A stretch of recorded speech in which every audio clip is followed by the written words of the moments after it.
It's been absolutely dark to watch some of these, in particular, squad members come out with their messaging on the horrors coming out of Israel and the reporting. And this Representative Jayapal, my God, I'm sure you saw it, went on with Dana Bash on CNN, and like so many of her Democratic colleagues, seemed to want to refuse to acknowledge the use of rape as a weapon of war and the atrocities, the sexual violence that was unleashed against Israeli women. I mean, this is just a bridge too far. It's one thing to be Claudine Gay and finally find free speech right on your campus. This is something else entirely. It's just, what kind of a person can't look at the reports of what was done to those women in Israel and say anything other than, I am horrified, horrified. This will be condemned immediately. But it took the UN 2 months, the UN Women's Group, to say anything. And now Dana Bash tried to get Representative Jayapal to say something about it, and watch her resist. I've seen a lot of progressive women, generally speaking, they're quick to defend women's rights and speak out against using rape as a weapon of war, but downright silent on what we saw on October 7th and what might be happening inside Gaza right now to these hostages. Why is that? I mean, I don't know that that's true. I think we always talk about the impact of war on women in particular, and I've condemned what Hamas has done. I've condemned specifically all of women? the actions. Absolutely, the rape, of course. But I think we have to remember that Israel is a democracy. That is why they are a strong ally of ours. And if they do not comply with international humanitarian law, they are bringing themselves to a place that makes it much more difficult strategically for them to be able to build the kinds of allies to keep public opinion with them. With respect, I was just asking about the women, and you turned it back to Israel.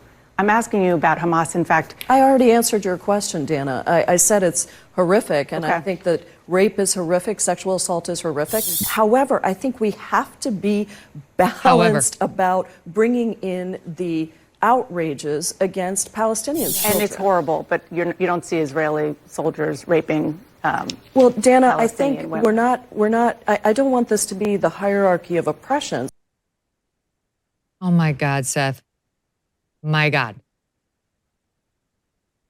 Now we don't want this to be the hierarchy of oppression. Convenient timing. You know, years ago, there was an article written in Academic Ease that was making the point that the lack of Israelis raping their victims among the Palestinians was actually a kind of bias in itself. And so, you know, that's what it makes me think of, that there's literally nothing you can do, but also that you have to understand how people are to find a way to bring it back to criticism of Israel, absolutely no matter what. And I think it's horrified a lot of people who you can't actually defend anything that Hamas did, right? So you have two options. You can deny it, or you can what about it. So what abouting it is very tough, which is what she tried to do there, because, you know, well, Israel is going to have to build alliances, and it's not going to build those strategic alliances if people don't think it can fight fairly and stuff like that. I had a question about rape. And I think that what you're seeing is there's just a total loss for words, because what do you do if you are part of a progressive movement that holds that Hamas represent the oppressed and the Jews represent the oppressors? And what did you think decolonialism meant? Did you think it was just a theory? You know, as people like to say.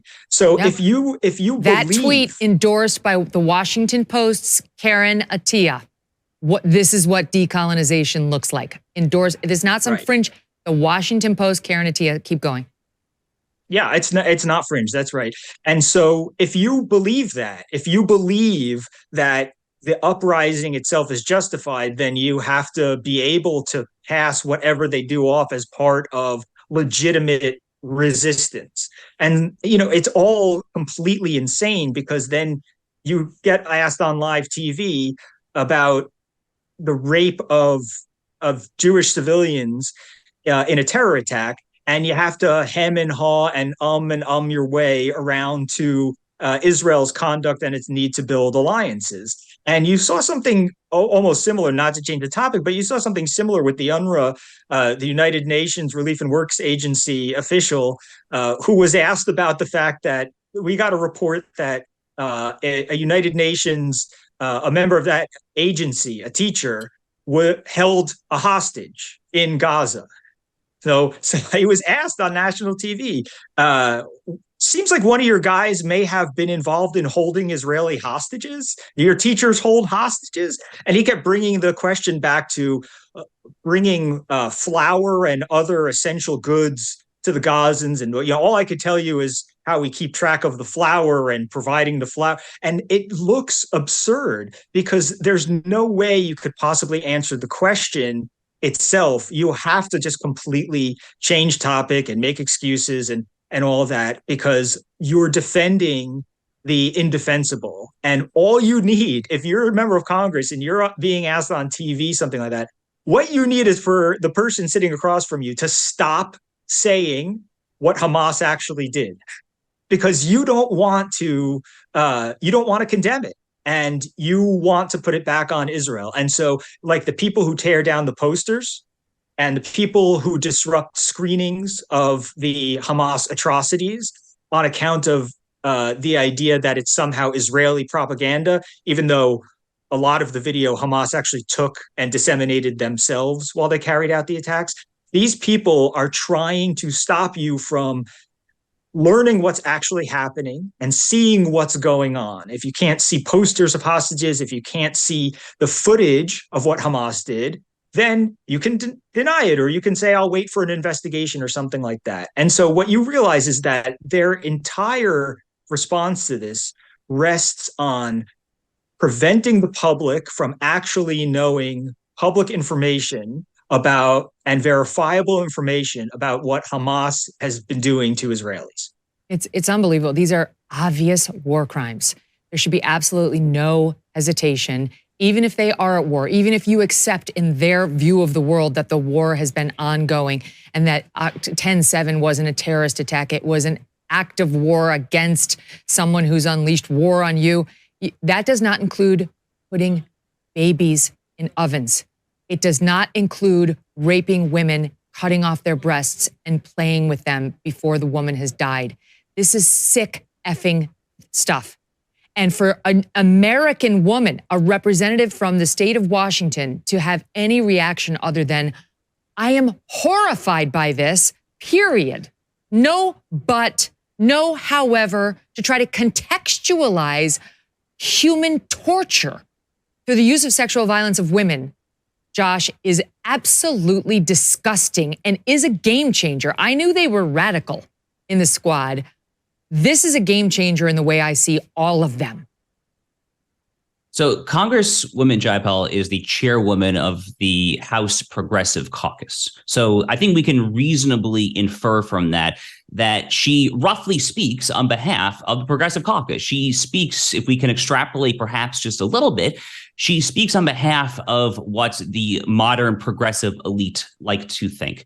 Now, if you go back to September 2018, when Brett Kavanaugh was going through his trials and tribulations, yes, Congresswoman Jayapal had a very straightforward stance on the Christine Blasey Ford allegation. She literally put the hashtag Believe All Women. That was the hashtag of the day.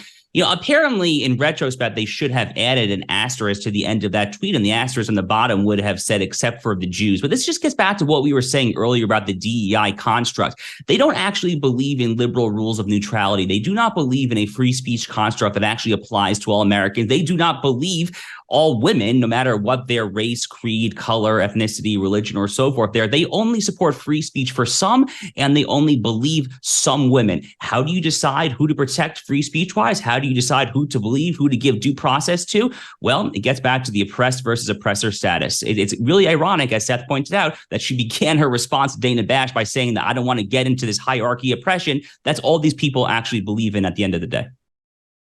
We are sponsored today by Donors Trust, the principled, tax-friendly way to simplify your charitable giving.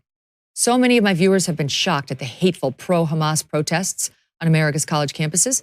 If there is any upside to this, it's that many donors are finally pulling their support from these ivory towers.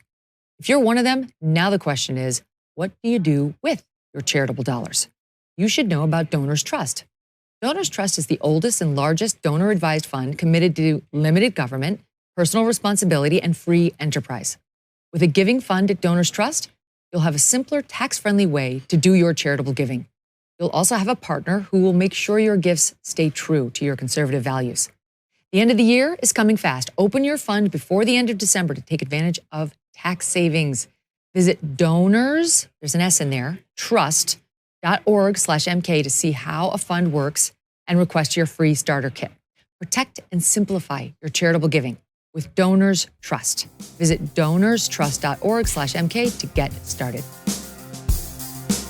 Hey, thanks so much for watching. If you like what you just saw, hit the subscribe button for more clips and full episodes.